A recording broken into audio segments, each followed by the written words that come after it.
Hi dear students, I am Ravi Shankar and welcome to my YouTube channel Art of Maths। तो आज हम लोग arithmetic progression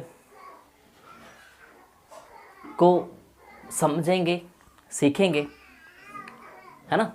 इसका हिंदी होता है समांतर सीढ़ी, है ना। तो हम लोग आज के इस क्लास में अरिथमेटिक प्रोग्रेशन को शुरू करने जा रहे हैं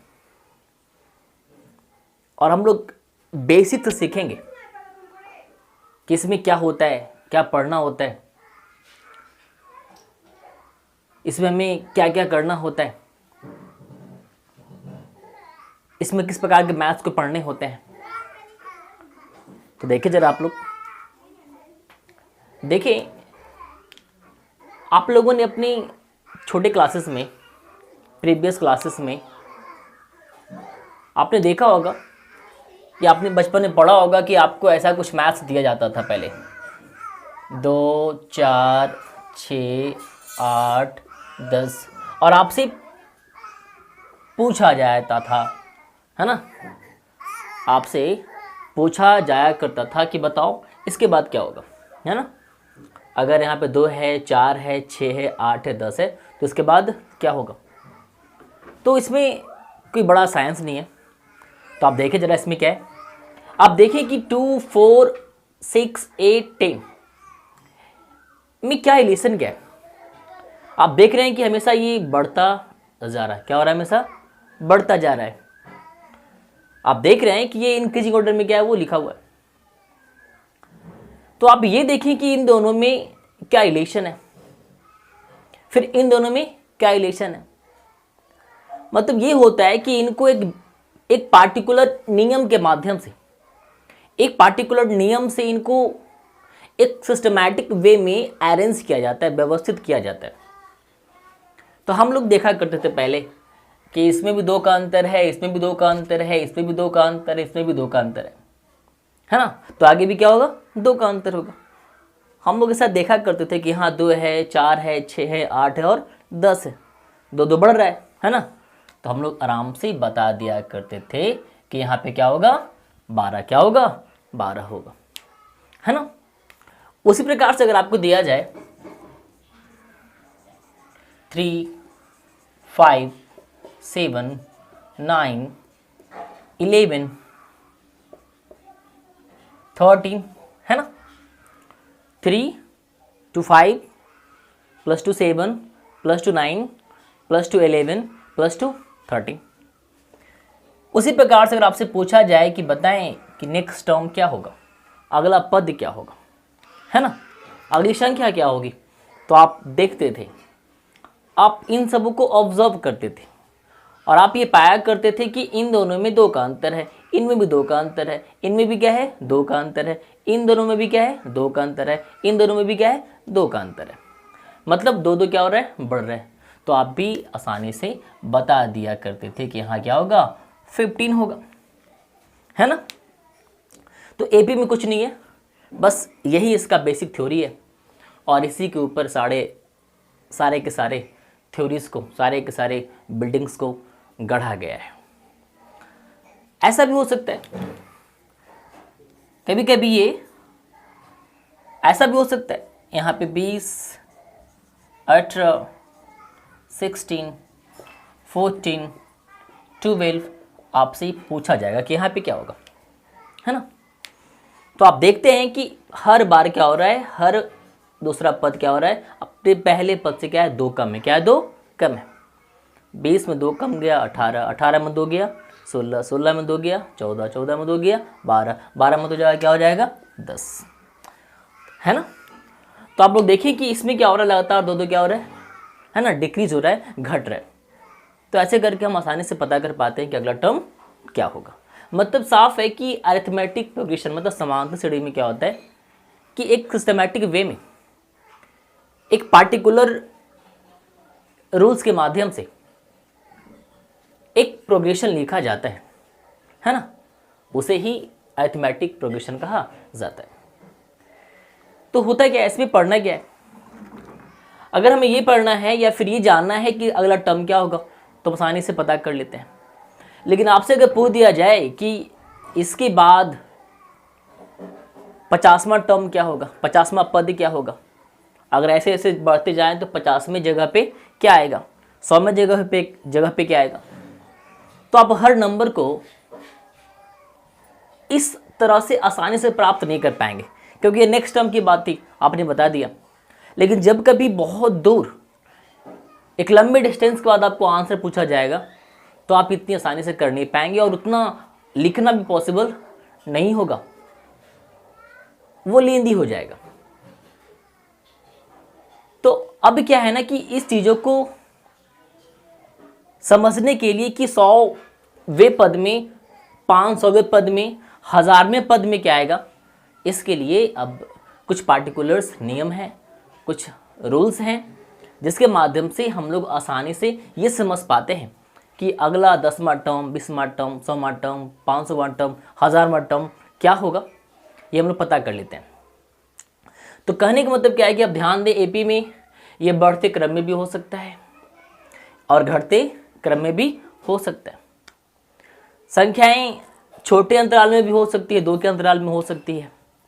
संख्याएं बड़े अंतराल में भी हो सकती है, 10, 20, 30, 40, 50, 60, और आपसे पूछा जाएगा कि यहाँ पे क्या होगा, यहाँ पे क्या होगा। तो आप समझे जरा कि इन दोनों में कितना अंतर है, 10, 10, 10, 10, 10। आपने देखा कि हर बार क्या हो रहा है, 10 इंक्रीज कर रहा है, 10 क्या हो रहा है, बढ़ जा रहा है। तो आप इसके जस्ट नेक्स्ट टर्म को आप आसानी से बता सकते हैं कि यहाँ पे क्या होगा, 70। लेकिन अगर आपसे आगे के 100वें टर्म, 500वें टर्म, 700वें टर्म और आपसे पूछ दिया जाए ना, तो आप शायद ना बता पाए और उतना लिखना भी संभव नहीं है। तो इसके लिए इस एपी के चैप्टर में फॉर्मूलाज दिए जाते हैं, और ये एपी का चैप्टर जो है ना, हमने बचपन में भी इसको नंबर सीरीज के तौर पे हमने पढ़ा है। आज हम लोग अरिथमेटिक प्रोग्रेशन के तौर पे पढ़ेंगे। ये क्लास 10th, 11th, 12th सबके लिए इसेंशियल है। देखिए जरा, ऐसे भी होता है √2, 2√2, 3√2, 4√2, 5√2। नेक्स्ट क्या होगा, तो आप देख रहे हैं यहाँ पे 1√2, यहाँ पे क्या है 2√2, यहाँ पे क्या है 3√2, यहाँ पे क्या है 4√2, यहाँ पे क्या है। तो आप अगर इन दोनों का डिफरेंस निकालेंगे ना, तो आपको 1√2 का डिफरेंस पता चलेगा। मतलब इन दोनों बीच में क्या है, √2 का डिफरेंस है, 1√2। यहाँ भी कितना है, 1√2 का डिफरेंस है। यहाँ भी क्या है, 1√2 का डिफरेंस है। यहाँ भी क्या है, 1√2 का डिफरेंस है। अगर जस्ट नेक्स्ट आपसे अगर पूछा जाए, जस्ट नेक्स्ट टर्म आपसे पूछा जाए, जस्ट अगला पद आपसे पूछा जाए, तो आप भी उसमें 1√2 क्या करेंगे, ऐड कर देंगे। तो 5√2 प्लस 1√2 क्या हो जाएगा, 6√2 हो जाएगा, है ना। तो अरिथमेटिक पोजीशन में क्या होता है, एक सिस्टमैटिक वे में पार्टिकुलर रूल के माध्यम से सीरीज दिया जाता है या प्रोग्रेशन दिया जाता है ना। और भी देखें आप लोग, ऐसा भी हो सकता है √3, 2√3, 3√3, 4√3, 5√3। आपसे ही पूछा जा सकता है कि नेक्स्ट टर्म क्या होगा, अगला पद क्या होगा। तो आप देख सकते हैं कि इस पद में और इस पद में एक √3 का अंतर है, मतलब √3 का अंतर है। मतलब क्या हो रहा है, दूसरा पद जो है वो पहले पद से क्या है, √3 क्या है, बड़ा है। तीसरा पद दूसरे पद से क्या है, √3 बड़ा है। चौथा पद तीसरे पद से क्या है, √3 बड़ा है। पांचवा पद चौथे पद से क्या है, 1√3 बड़ा है। तो आप भी अनुमान लगाते हैं और बता देते हैं कि ये क्या होगा, 6√3 होगा, है ना। लेकिन इसमें प्रॉब्लम क्या है कि जब बड़े बड़े संख्याओं में पद आपसे अगर पूछे जाएं, हमने बार बार कहा है कि 100वां पद पूछा जाए, 500वां पद पूछा जाए और भी बड़े बड़े टर्म्स पूछे जाएं, तब क्या होगा। है ना। तो उसी को सीखने के लिए ना ये जो अरिथमेटिक प्रोग्रेशन नाम का जो चैप्टर है ना, हम लोग को पढ़ना होता है ना। तो अब हम लोग सीखेंगे कि अगर हमें बहुत दूर के टर्म्स पूछे जाएं तो उसे कैसे फाइंड आउट किया जाता है। अब देखिए जरा आप लोग, अगर दिया गया है 9, 15, 21, 27, है ना, तो अगर इसके बाद का टर्म अगर पूछा जाए तो हम लोग आसानी से बता सकते हैं, क्योंकि हम देख पा रहे हैं कि 9 में 6 जोड़ने में क्या आता है 15, 15 में 6 जोड़ने में क्या आता है 21, और 21 में 6 जोड़ने में कितना आता है 27। तो आप लोग भी आसानी से इसमें 6 जोड़ देंगे और क्या आ जाएगा 33 आ जाएगा। तो वो तो आसान होता है, लेकिन अगर हमसे कह दिया जाए कि आप 20वां पद ज्ञात करें, अब क्या ज्ञात करें 1 2 3 4 5 6 7 8 9 10 ऐसे करते करते अगर हमसे 20वां पद ज्ञात करने के लिए कह दिया जाए तो कैसे ज्ञात करेंगे, है ना। तो देखिए जरा यहाँ पे ऐसे मैथ्स में क्या होता है कि ये जो पहला पद होता है ना, ये जो पहला पद होता है इसे ए कहा जाता है, ए माना जाता है, और ए बराबर क्या हो गया 9, है ना। अगर इसे पूछा जाए कि दूसरा पद क्या है, दूसरा पद क्या होगा 15, है ना, क्या होगा 15 होगा। तो ध्यान दें, आप लोग चाहें तो इसे आप फर्स्ट टर्म भी कह सकते हैं, फर्स्ट टर्म भी कह सकते हैं, है ना। आप चाहें तो इसे सेकेंड टर्म भी कह सकते हैं, आप चाहें तो इसे सेकेंड टर्म भी कह सकते हैं। तीसरा पद क्या है,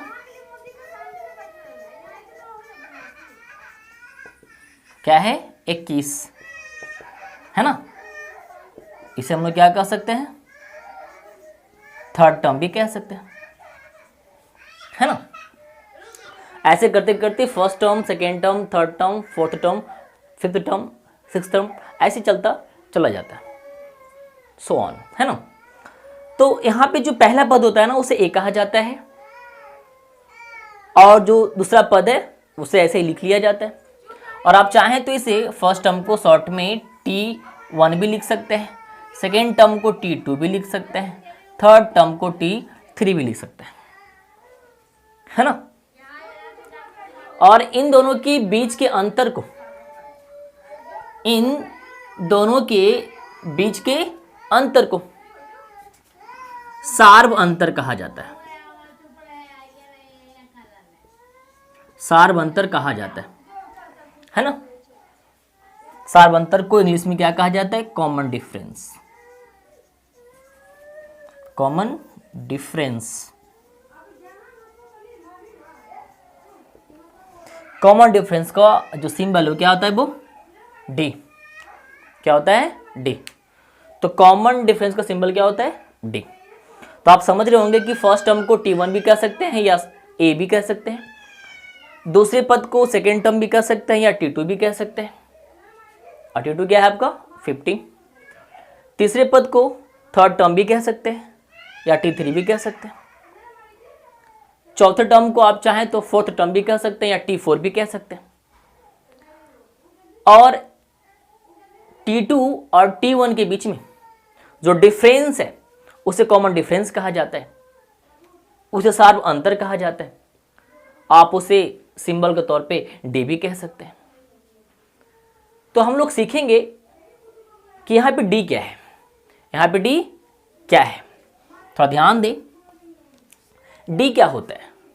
डी का मतलब होता है T2 माइनस T1, मतलब दूसरा पद माइनस पहला पद। डी का मतलब होता है T3 minus T2, T3 minus T2। D का मतलब होता है T4 minus T3, T4 minus इसी प्रकार से T5 माइनस T4, D बराबर T6 माइनस T5। तो D का मतलब क्या है कि T2 minus T1, T3 minus T2, T4 minus T3, T5 minus T4। और आप ध्यान दें, सब का मान क्या आता है? एक समान आता है। T2 माइनस T1 बराबर क्या होगा? T3 minus T2। T4 minus T3 बराबर क्या होगा? T3 minus T2। T5 minus T4 बराबर क्या होगा? T4 minus T3। मतलब साफ है कि इन सबों का मान क्या है? एक आता है, एक समान आता है ना? तो अब हम लोग सीखेंगे कि अगर इस प्रकार के समांतर श्रेणी में अगर हमसे इसका 20वां पद पूछा जाए, है ना, तो इसे कैसे फाइंड आउट किया जाता है। अब देखिए जरा, हम सबसे पहले इसके अंदर मौजूद कुछ टर्म्स का अर्थ जान लेते हैं। समांतर श्रेणी के अंदर कुछ टर्म्स का मतलब क्या क्या होता है हम थोड़ा समझ लें, देख लें। आपने देखा कि ए मतलब क्या होता है? पहला पद। क्या होता है? पहला पद, first term. First term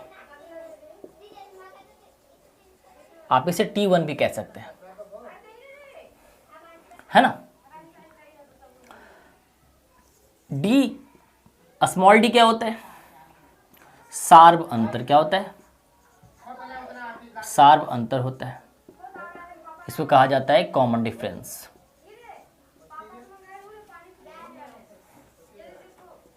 common difference,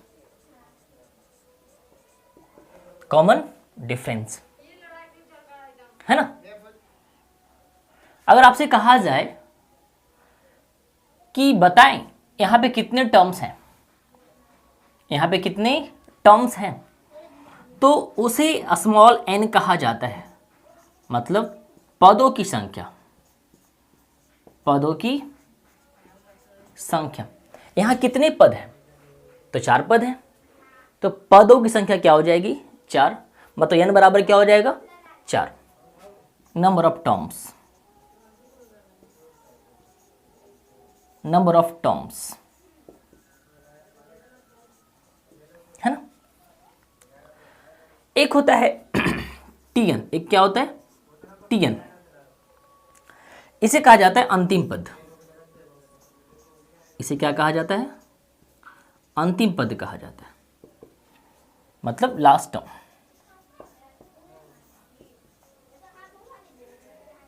last term कहा जाता है। तो आप यहां समझ सकते हैं कि ए का मतलब क्या है। ए मतलब पहला पद, डी मतलब इन दोनों का अंतर, इन दोनों का अंतर, इन दोनों का अंतर, सबका अंतर सेम ही आता है। एन का मतलब पदों की संख्या, 1 2 3 4, 4 पद है। टीएन का मतलब अंतिम पद, अंतिम में क्या है? अंतिम पद क्या है? 27। क्या है? 27। तो a is equal to first term and first term is 9। d means common difference and the common difference is 50 minus 9, 6. n means number of terms and the number of terms is 1 2 3 4. tn means last term, tn means last term and last term is 27. और देखिए जरा, d जो होता है ना, d is equal to t2 minus t1 is equal to t3 minus t2 is equal to t4 minus t3 is equal to t5 minus t4। तो सब का मान क्या आता है? एक ही आता है। तो आप पहले टर्म्स को समझें, है ना, कि a मतलब फर्स्ट टर्म, d मतलब सार्वंतर कॉमन डिफरेंस, n मतलब number of terms, tn means last term and d is equal to common difference means t2 minus t1 and t3 minus t2 and t4 minus t3। देखिए जरा आप यहाँ पे, अगर कभी भी इसमें मैथ्स अगर पूछे जाते हैं तो कैसा पूछा जाता है ना। मैथ्स कैसे बनाया जाता है, इससे किस प्रकार के मैथ्स बाहर आते हैं, हम लोग अब सीखेंगे। अब देखिए, हम लोग के पास एक मैथ है 9, 15, 21, 27 है ना। क्या करें, इसका 20वां पद बताएं, 20वां पद बताएं, है ना, 20वां पद बताएं। तो देखिए जरा, हम लिखेंगे पहले यहां पे कि a क्या है, तो a is equal to 9, d क्या है, तो t2 माइनस t1, तो क्या हो जाएगा 15 माइनस 9 इज इक्वल टू 6, है ना। आपसे क्या कर रहा है, 20वां पद आपसे क्या कर रहा है, तो n की जगह पे आप क्या रखेंगे 20, क्या रखेंगे 20।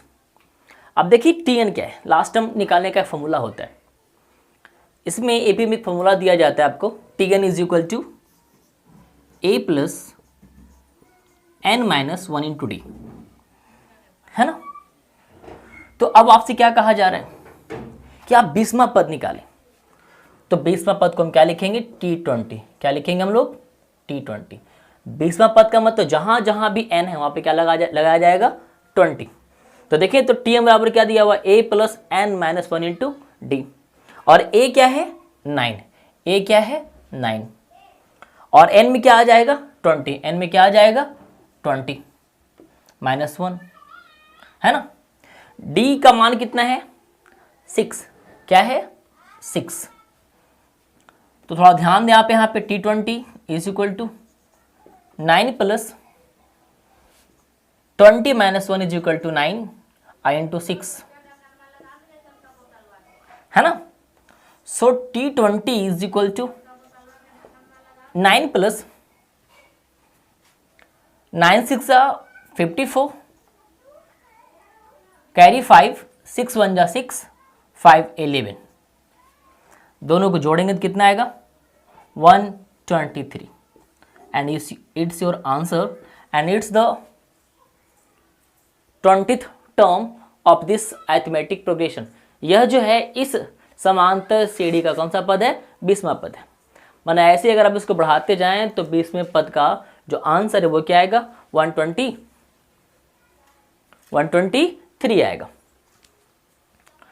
तो आप लोग भी इसको समझें कि जब कभी एपी का क्वेश्चन दिया जाए तो आप ए पहले निकाल लें, डी निकाल लें, एन निकाल लें, और फिर इस फॉर्मूला पे आप उसे सोल्व कर सकते हैं।